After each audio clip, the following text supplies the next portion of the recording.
Bonsoir, Mesdames, Messieurs. Le premier ministre Jean Chrétien a inauguré il y a quelques minutes à peine la Cité de l'énergie de Shawinigan.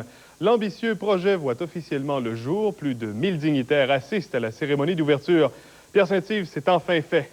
Oui, effectivement, Serge, ça a été fait il y a quelques minutes à peine. Sous ce chapiteau qui est installé entre la rivière Saint-Maurice et les installations de la Cité de l'énergie, vous voyez comment s'est fait la cérémonie, un peu particulière. Il ne s'agissait pas d'une coupe de ruban, mais on actionnait une roue à aube qui marquait la naissance de la Cité de l'énergie. Après 15 ans de travail, 15 ans d'efforts, la Cité de l'énergie est donc réalité. Ce mécanisme que vous voyez a été conçu par des étudiants du Cégep de Shawinigan. La cérémonie, comme vous l'avez dit aussi, l'inauguration a été faite par le premier ministre, Jean Chrétien, et le vice-premier ministre du Québec, Bernard Landry, devant environ 1 millier de personnes qui étaient compactées, si je puis dire, ici même, sous ce chapiteau. Plusieurs dignitaires ont pris la parole avant cette cérémonie. Messieurs Chrétien et Landry, eux, ont notamment parlé de l'effet qu'auraient ces nouvelles installations sur toute l'économie du centre de la Mauricie. Ils se sont mis d'accord tous les deux pour dire que l'ouverture de la Cité de l'énergie marquerait un renouveau pour l'économie ici. Et si vous le voulez, on peut écouter leurs commentaires à tous deux. On écoute à l'instant, Pierre. Nous pouvons maintenant avoir une Mauricie qui sera visitée par bien des gens et qui pourront en profiter. Et conséquemment, beaucoup de gens pourront développer des secteurs connexes. Comme très bientôt, nous croyons il y a en fait un hôtel qui se bâtira de l'autre côté du site ici, tout près, pour que les gens puissent en profiter. L'Hydro-Québec a beaucoup contribué, oui, mais il vous le devait bien aussi. Cette puissante tour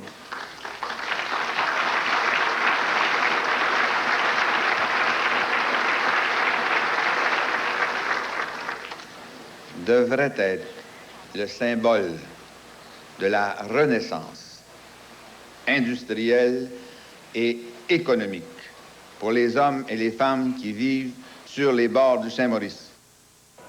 Pierre Saint-Yves, il y a d'autres partenaires qu'Hydro-Québec dans le projet, cependant. Oui, Hydro-Québec est sans doute le plus gros, le plus important parce qu'il a fourni 9 millions de dollars. Mais il y en a d'autres également, notamment les compagnies Stone, c'est-à-dire Abitibi Consolidated, Alcan, et aussi les gouvernements fédéral et provincial, ainsi que les municipalités environnantes. Merci, Pierre. Au revoir. Au revoir. Maintenant, la Cité de l'énergie est un projet qui a grandi sur près de 2 décennies. Après bien des espoirs et aussi des déceptions, on en est finalement arrivé à sa réalisation aujourd'hui. Eddie Verbeck, c'est un dossier finalement qui a traîné longtemps, mais qui se réalise. Bien, effectivement, Serge, autant que je me souvienne et depuis que je suis journaliste, j'ai toujours eu à traiter du centre d'interprétation de l'industrie, ce qu'on appelle aujourd'hui la Cité de l'énergie. Pour tout vous dire, même, c'est un dossier qui traîne depuis presque maintenant 15 ans. Alors, c'est une grande réalisation pour le centre Mauricie, oui. C'est aujourd'hui un gros projet qui se réalise, mais c'était encore plus gros lorsqu'on l'a pensé au début. Effectivement, il faut penser qu'au début, c'était un projet de 40 millions. C'était un véritable Disneyland que les organisateurs voulaient mettre sur pied. On parlait d'un téléphérique qui allait surplomber la rivière Saint-Maurice et même d'un immense parc d'attractions. Mais avec les récessions successives, le projet a été ramené à des proportions beaucoup plus réalistes avec ce qu'on connaît aujourd'hui, soit 19 millions. Il y a une chose qui est importante de vous dire, c'est que ce sont surtout sous le règne des conservateurs que le projet a connu son développement le plus marquant. Alors, si vous le voulez bien, j'ai préparé un reportage sur cet historique, l'évolution de la Cité de l'énergie, et puis aussi quelques commentaires des citoyens. Visiter la Cité de l'énergie, c'est porter un regard dans le rétroviseur du temps. Et pour faire le voyage dans le passé industriel de Shawinigan, les organisateurs ont prévu un parcours en 7 étapes. L'entrée est située sur l'île Melville, au centre des sciences.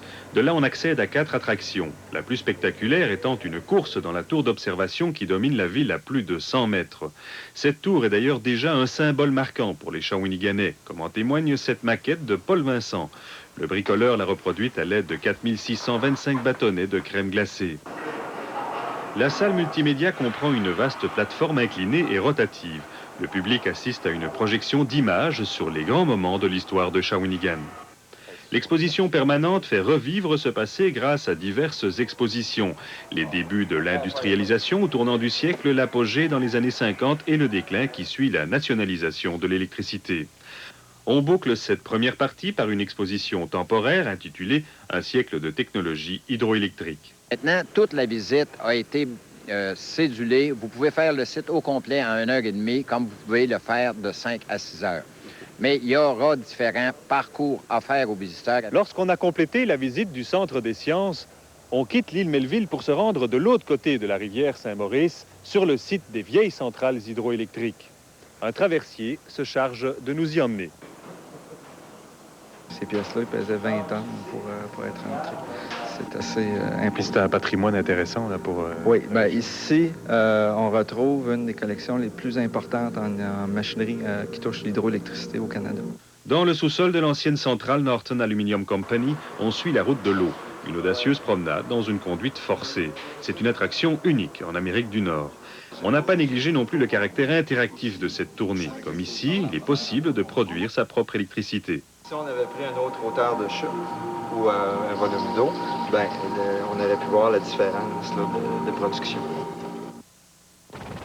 Le budget de 19 millions pour la réalisation de ce projet a été respecté, ce qui permet aux organisateurs de voir l'avenir avec confiance. Eddie Verbeek, TVA, Shawinigan. Bonne nouvelle dans le secteur de la santé. Québec réduit de moitié les compressions imposées au réseau. Dans la région, les réductions pour l'année 97-98 se chiffreront à 17,5 millions de dollars au lieu des 36 millions annoncés plus tôt. Le ministre Jean Rochon est lui-même venu l'annoncer dans la région il y a quelques jours déjà. Les administrateurs de la Régie de la santé vont se réunir ce soir pour déterminer comment seront réparties ces compressions de dépenses dans les différents établissements. Il y a une zone grise de l'avenir. Ce que ça vient faire, au fond, c'est un peu d'oxygène pour que ce qui est commencé depuis le 12 mai avec le réseau puisse s'exploiter au maximum. Ça a été très bien reçu de la part des présidents. Ça a été perçu comme étant un geste de responsabilité politique importante du ministre. Le bilan des victimes de l'explosion de l'usine Meubles Lemay de Saint-Grégoire s'alourdit à l'hôpital Saint-Sacrement de Québec, où il avait été transporté à la suite de l'explosion de l'usine le 3 juin. Ce décès porte à 3 le nombre de personnes tuées dans ce sinistre. L'un des propriétaires et un employé ont également perdu la vie à la suite de l'explosion. Les 4 autres blessés graves se trouvent au centre des Grands Brûlés de Montréal. Maintenant, la commission scolaire de Trois-Rivières a atteint l'objectif de compression de 1 356 000 $ imposé par le ministère de l'Éducation et présente un budget équilibré. La plupart des économies ont été réalisées grâce à une révision complète des postes professionnels, de personnel de soutien et enseignants. Il s'agissait du dernier budget de la commission scolaire de Trois-Rivières, puisque l'an prochain, elle s'intégrera une nouvelle commission scolaire responsable de 24 000 élèves. A les mêmes responsabilités là, tout au long de l'année. Ça serait probablement notre dernière année comme commission scolaire de Trois-Rivières. Le dernier budget de la commission scolaire de Trois-Rivières est déjà influencé par la prochaine fusion des commissions scolaires. Les compressions dans le personnel ont été réalisées en fonction des services déjà disponibles ailleurs. Déjà, en commission scolaire, on a prévu cette réalité pour éviter qu'on prenne des engagements et que ça devienne des hypothèques pour la prochaine commission scolaire. D'ici le mois d'août, 77 enseignants prendront leur retraite. La plupart seront cependant remplacés par des enseignants sur la liste de rappel et des nouveaux venus sur le marché du travail. C'est la jeunesse qui entre. C'est du nouvel emploi. Même si, comme M. le Président a mentionné dans son discours, c'est absolument majeur, que c'est une somme d'expérience très impressionnante qui recule. Les dirigeants de la commission scolaire de Trois-Rivières soutiennent que malgré cette vaste réorganisation, les services aux élèves ne seront pas touchés. Dans l'ensemble du budget, 86 % est particulièrement affecté aux activités d'enseignement et de soutien à l'enseignement. C'est quand même une donnée importante, alors que les activités administratives ne sont que de 6,4 %. Et pendant que chacune des commissions scolaires réalise son exercice budgétaire, elle se prépare en même temps à la fusion qui devrait être une réalité à compter du 1er juillet 1998. Rachel Gaulin, TVA, Trois-Rivières. La famille de l'antiquaire Étienne Thérien offre une récompense de 10 000 $ pour retrouver le corps du disparu. Elle se dit même prête à donner l'argent aux responsables du guet-apens pour mettre un terme à l'interminable attente. Les parents d'Étienne Thérien ne cherchent pas d'informations sur ce qui s'est passé le 21 mars dernier, mais souhaitent pouvoir organiser les funérailles et rendre un dernier hommage à l'antiquaire. Au baseball, On veut concerter l'ensemble des intervenants sur le territoire du centre de la Mauricie pour structurer et développer cet aspect. On a formé un organisme qui va prendre bientôt le jour. Et à ce moment-là, le projet en lui-même, qui est déjà relativement avancé au niveau de travail de table de concertation avec les intervenants, on est prêt à mettre ce projet-là sur pied là, éventuellement. Le projet pourrait voir le jour d'ici 3 ans, si tout va bien, puisque les sentiers, dont plusieurs existent déjà, seront d'abord étudiés et utilisés sur une base régionale avant d'offrir le service au grand public. Il est évident que le potentiel que nous possédons, l'infrastructure que nous avons déjà en place, nous amène ou nous a amené à développer cet aspect de concertation collective, à développer de façon majoritaire des sentiers équestres qui sont déjà là, mais qui ne sont pas, si vous voulez, rapatriés dans un même consensus. Ce type de randonnée représente un apport important pour l'industrie récréo-touristique et s'adresse à une clientèle très large. Quoique l'expérience, aussi formidable soit-elle, demande un minimum de connaissances. Apprendre à avoir de l'équilibre et puis à connaître donc ce qu'on pourrait dire la psychologie du cheval, là, pour savoir c'est quoi qui peut leur faire peur dans un sentier, comment réagir quand ils ont peur, là, c'est savoir ce qu'il faut faire en cas de problème. Ultimement, on vise la cohabitation avec les marcheurs et les cyclistes et la compréhension des propriétaires de 4 roues motrices. Richard Lheureux, à Saint-Georges de Champlain. On parle météo maintenant avec Daniel Vien. Grand jour pour la population aussi du centre de la Mauricie. 10 ans de labeur, 10 ans d'efforts, de grosses discussions, parfois de dialogue de sourds. C'est inauguré, c'est fait, avec la présence de Jean Chrétien cet après-midi, Bernard Landry, de tout plein d'autres personnalités. Alors, c'est lancé. Reste à voir maintenant si la cité recevra 80 000 visiteurs dès cet été pour boucler la boucle, pour boucler le budget. C'est ce dont l'organisation a besoin pour boucler le budget dès cette année, 80 000 visiteurs.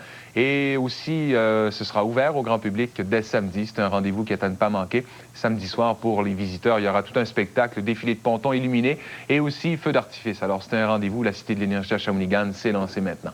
C'est tout pour ce soir. Merci d'avoir été des nôtres. Je vous donne rendez-vous demain soir dès 18h. Au revoir, bonne soirée. À demain.